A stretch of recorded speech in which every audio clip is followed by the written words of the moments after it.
presented by DNS Entertainment. हम दीवाना छियौगे,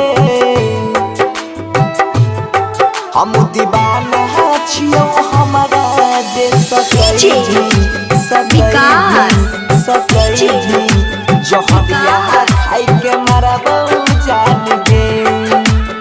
अभी आप सुन रहे हैं बंसीधर चौधरी से। काइल होतौ शादी हमरा छोड़ के चल जाइबी, दोसरा नाम के मेहंदी अपना हाथ में लगाइबी।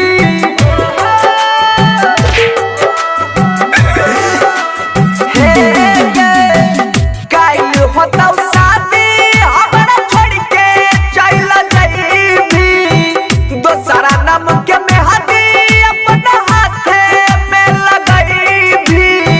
जिए के भरोसा हम नहीं करबौ जान गे।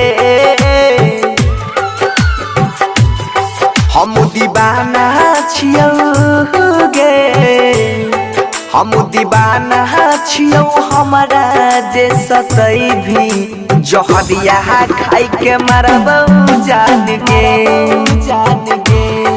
हम दीवाना छियौ हमारा जे सतई भी जहर खाई के मरबौ जान गे। विकास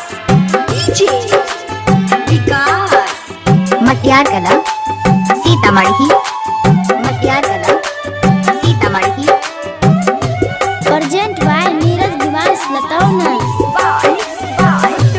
हाँ किस्मत में हमारा लिखल रही न जान गे, झूठे हमर सपना झूठे सजल यार मान गे।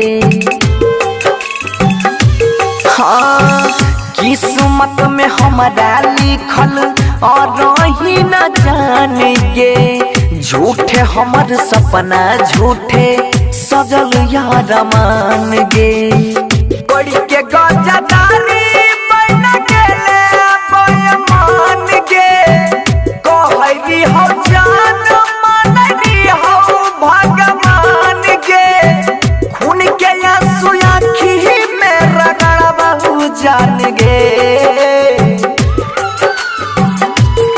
हम दीवाना छियौगे, हम दीवाना छियौ हमारा जे सतई भी जहरिया खाई के मरबौ जान गे, जान गे।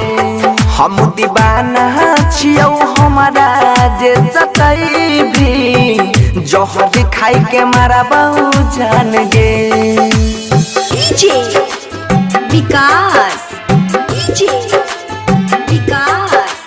मटियार कला सीतामढ़ी, मटियार कला Present by नीरज दिवास लतौना।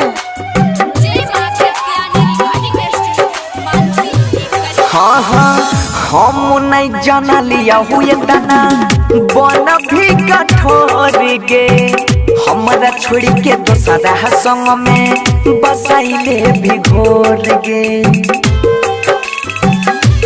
हाँ हम नहीं जाना लिया हुए दाना बन भी कठोर गे, हमरा छोड़ के दोसरा संग में बसाइले भी घोर गे।